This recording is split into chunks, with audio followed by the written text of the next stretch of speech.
बिस्मिल्लाहिर्रहमानिर्रहीम। अस्सलामु अलैकुम वरहमतुल्लाहि वबरकातुहू। आबिdraja चैनल की तरफ से आज मैं अपने दोस्तों के साथ अपने प्यारे नबी अकरम सल्लल्लाहु अलैहि व आलिहि वसल्लम का एक फरमान शेयर करूंगा। उससे पहले एक छोटी सी रिक्वेस्ट करूंगा कि यह हदीस मुझे अपनी एक बहन ने सेंड की है। वो बहुत ज़्यादा परेशान हैं, किसी मुसीबत में हैं।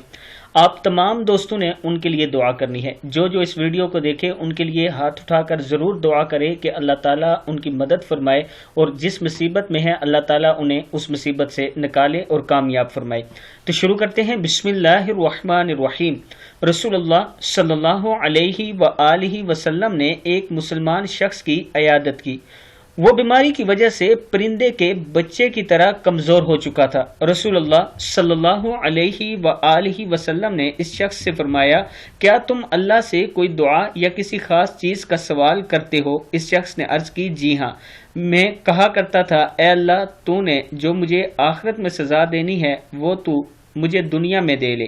रसूलुल्लाह सल्लल्लाहु अलैहि व आलिहि वसल्लम ने फरमाया, सुभान अल्लाह, ना तुम दुनिया में इसकी ताकत रखते हो ना तुम आखिरत में इसकी इस्तात रखते हो। तुमने ऐसा क्यों कहा?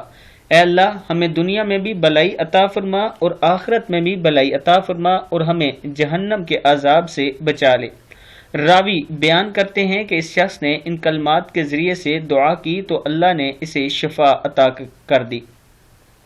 सही मुस्लिम की हदीस है। लास्ट में मैं एक बार फिर रिक्वेस्ट करूंगा कि मेरी उस बहन के लिए आप दोस्तों ने जरूर दुआ करनी है। अस्सलामु अलैकुम वरहमतुल्लाहि वबरकातुहू।